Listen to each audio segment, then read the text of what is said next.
সেই আওয়ামী দুঃশাসনের মতো, এমনকি বিএনপির আমলে 94-তে যে মাগুরার ইলেকশনের দৃশ্য হয়েছিল, সেই দৃশ্যের মতো গতকালকে নির্বাচনে আবার প্রমাণ হয়েছে কোন দলীয় সরকারের অধীনে নির্বাচন নিরপেক্ষ হবে না।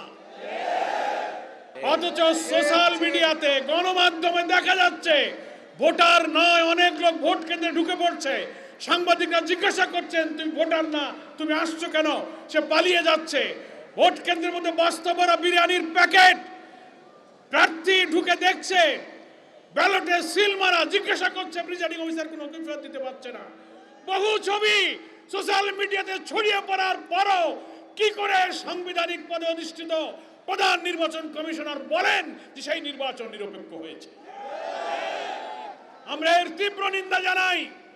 আমাদের আজকের মহানগরী নেতৃবৃন্দ বলেছেন, প্রমাণ হলো এত রক্ত, এত আন্দোলন, এত জীবনের বিনিময়ে বিদ্যমান রাষ্ট্র আইন সংস্কার করে নতুন বাংলাদেশের জন্য যে লড়াই আমরা করছিলাম, সেই লড়াইয়ের অংশ হিসেবে একটা নির্বাচনে যারা নির্বাচিত হয়ে ক্ষমতায় আসলেন, তাদের অধীনে প্রথম এই উপনির্বাচনে আবার সেই আওয়ামী দুঃশাসনের মতো, এমনকি বিএনপির আমলে 94-তে যে মাগুরার ইলেকশনের দৃশ্য হয়েছিল, সেই দৃশ্যের মতো গতকালকে নির্বাচনে আবার প্রমাণ হয়েছে কোন দলীয় সরকারের অধীনে নির্বাচন নিরপেক্ষ হবে না।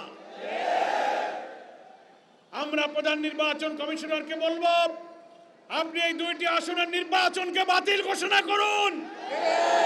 যে পরিমাণ অনিয়ম, গুরুতর অভিযোগ সোশ্যাল মিডিয়ায় ছড়িয়ে পড়া ছবি প্রমাণ করে, সেই নির্বাচন একতরফাভাবে বিএনপির প্রার্থীরা দখল করে তারা কেটে কুটে ভর্তি করে নিয়েছে।